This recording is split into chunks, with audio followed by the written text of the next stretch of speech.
During the night, the Air Force shot down 265 Russian drones in the Ukrainian sky, as well as destroyed 1 Iskander and 54 cruise missiles. The enemy carried out a massive combined strike on Ukraine using various types of weapons: attack UAVs, air-launched, ground-launched and sea-launched missiles. In total, 4 Zircon anti-ship missiles, which Russia launched from the Kursk region, were headed toward Ukrainian cities, along with 9 Iskander missiles from Bryansk, Voronezh and Kursk. Additionally, the occupiers fired another 61 ballistic missiles from the area of Volgograd region and Novorossiysk, as well as 284 attack drones. The vast majority of missiles and drones were shot down and intercepted, according to the Air Force. And already there are more than 30 injured in Lviv. Among them are 3 children. The city suffered a massive missile attack last night. According to the mayor, more than 20 missiles were headed there. More than 24 residential buildings have been damaged. Several floors have been destroyed in one of the high-rise buildings. A rescue operation is still ongoing there. TSN correspondent Marichka Kuzek is following the progress of the operation. This is what the 5-story building looks like now. The upper floors were simply blown away as a result of the shelling. The apartments are buried under walls, roofing and bricks. People ended up trapped under the rubble. Near the building are people waiting for their loved ones to be rescued. The number of injured has already risen to over 30. Half of them were hospitalized, while others are receiving medical assistance here on site. Residents say the explosions happened instantly. As soon as the explosions went off, we rushed to help. The state emergency service arrived and we worked together. We helped each other climb up. We entered through a broken window, searching for the wounded.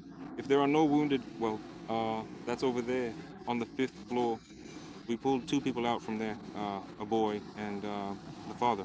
Well, they're alive. The father just has a closed fracture, as far as I understood. And how old is the boy, roughly? 7, no, 6, about 6. Well, that's it. Everyone knows for a long time. Overall, 2 residential buildings were heavily damaged and more than 20 apartment blocks suffered destruction as a result of the shockwave. 2 kindergartens and a school were also damaged. Dozens, if not hundreds of cars were mangled or completely destroyed. I went between 2 walls. Literally at that very second, the explosion happened. It was just a second, a minute, well, not even a minute, it was a second, and everything around started falling, glass dust. The cat is alive, but she hid under the bathtub. I can't get her out. It looks like this was a direct missile hit. In total, 22 missiles were launched. We hope that people are still alive. The rescuers are doing everything possible and impossible. There are a lot of wounded. Well, they're just barbarians. How can you attack a residential building, cut off entire floors? The same situation is happening at other locations. The patients who came to the hospital mostly have shrapnel injuries and fractures.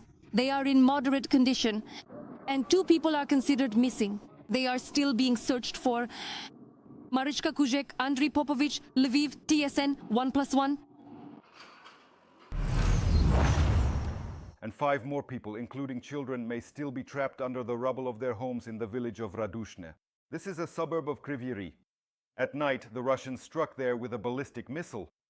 Several private houses were destroyed. One of them was home to a large family. At this moment, it is known that 6 people have died. Among them are a 6-year-old girl, boys aged 11 and 17, and 3 adults. And 8 more residents, including 2 minors, were injured. An elderly woman is in serious condition. At the same time as the search and rescue operation, identification of body fragments is ongoing. In the Kherson region, the occupiers deliberately targeted a fire truck this morning. The vehicle caught fire. The people managed to evacuate. At night, drones burned several private cars. And the day before, as a result of shelling in the region, 2 people were killed and 10 were injured. Among them is a child. In Sloviansk, the occupiers killed 1 person and wounded another. This is already Donetsk region. 2 bombs were dropped on the city and it was shelled with Smerch rockets. Drushkivka was hit by a guided aerial bomb and an FPV drone, and 1 civilian unfortunately was unable to escape. Apartment buildings, an educational institution, and nearly 100 private houses were damaged. In Poltava region, an enemy drone struck the warehouses of an enterprise. 1 person did not survive. The Russians also attacked a postal operator's terminal. A fire broke out there. Girls aged 10 and 13, as well as a 61-year-old woman, were injured by an enemy drone attack on the residential sector in Kyiv. This is in the Sumy region. The Russians also targeted homes, gas stations, and energy facilities in other communities of the region. There are widespread power outages in the region. In Kyiv, one person was killed and two were injured as a result of a nighttime Russian attack. A 31-year-old man died, and two others, aged 30 and 53, were wounded. This was reported by the Kyiv police. In the Sviatoshinsky district, debris fell onto the territory of a garage cooperative. A fire broke out there, and during firefighting efforts, the deceased was discovered. Explosions in Kyiv occurred shortly after 1 in the morning, and the air raid alert lasted almost until 7 a.m. And as has become customary, tens of thousands of Kyiv residents spent the night at metro stations. There were so many people that not everyone could find space in the subway. And in the capital, the most damage was done to the pavilions near the book market at the Pochaina metro station, specifically to the so-called flea market. 2 rows of small hangars where vendors stored their goods and which also served as their shops were completely burned down there. A total area of 1,700 square meters was burned. Rescuers are still thoroughly dousing the pavilions with water to prevent the fire from reigniting. At this time, the owners of the hangars are coming to assess the scale of the loss of their property. Many of them say they have now lost everything. The shop owners learned about the fire at the market from the news. They say this area has been hit before, so many people had already moved their goods elsewhere and are now selling in a different location.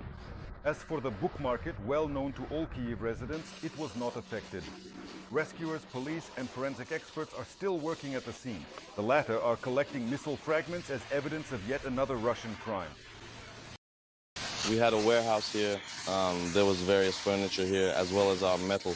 And, well, there's no furniture left, nor any metal. It can no longer be restored. I still haven't fully understood. I just arrived. And only now am I realizing what's here and what happened.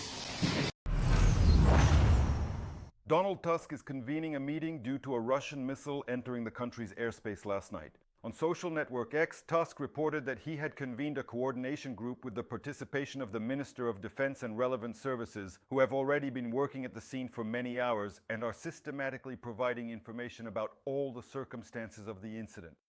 In addition, due to the situation, the Polish Prime Minister has headed to the Lublin voivodeship. According to official data, at 3:40 a.m., an unidentified object was detected in Polish airspace. An F-16 fighter jet was dispatched to intercept it, but within a few minutes it had already disappeared. However, literally 5 minutes later, a powerful explosion occurred. A camera on one of the houses about 8 kilometers from the village of Tarnawa Colonia captured this. That's just about 50 kilometers from Lublin. A search and rescue team was dispatched to the scene. Meanwhile, the residents of Lublin woke up to an air raid alert. The incursion of the Russian Ki-101 missile into Poland was also confirmed by Ukraine's Minister of Foreign Affairs. This is a reminder that for both countries, nothing is more important than standing together against a common enemy, wrote Sibiha, urging that all other disagreements be set aside for the duration of this brutal war. Will something finally click in the minds of the Poles after incidents like this, and will they finally realize who the real enemy is? Or will they just keep whining and lashing out at Ukrainians they see in their country? Share your experiences in the comments below this episode, and in the meantime, I'll continue.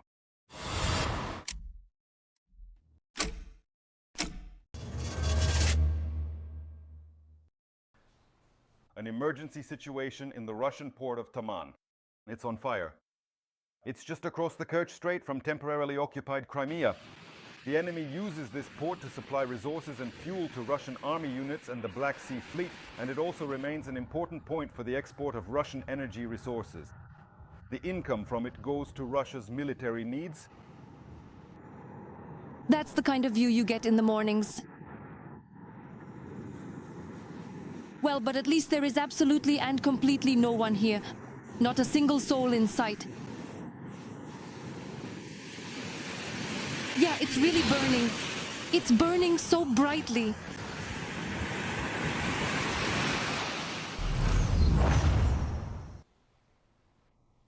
In Russia, Sturliad is on fire. The name of this fish, when translated from Turkic languages, is the origin of the city name Sarapul in Russia's Udmurtia region. That's more than 1,300 kilometers from Ukraine. There, yet another warehouse of the Russian logistics center Wildberries is burning, ablaze.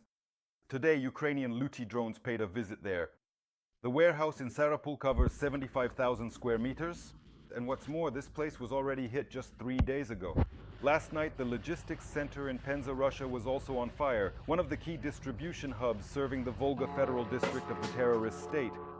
The center covers 90,000 square meters. That's equivalent to 12 standard football fields. And according to the latest reports, fires have broken out once again in Perm. Ukrainian drones are systematically setting Russian warehouses with goods on fire. In particular, dual-use goods are stored there. Marketplaces have already refused to compensate for losses caused by Ukrainian attacks and are planning to move their warehouses to Kazakhstan. It's pretty hard to make business plans under such circumstances. There it is. Look. Yes. Yes,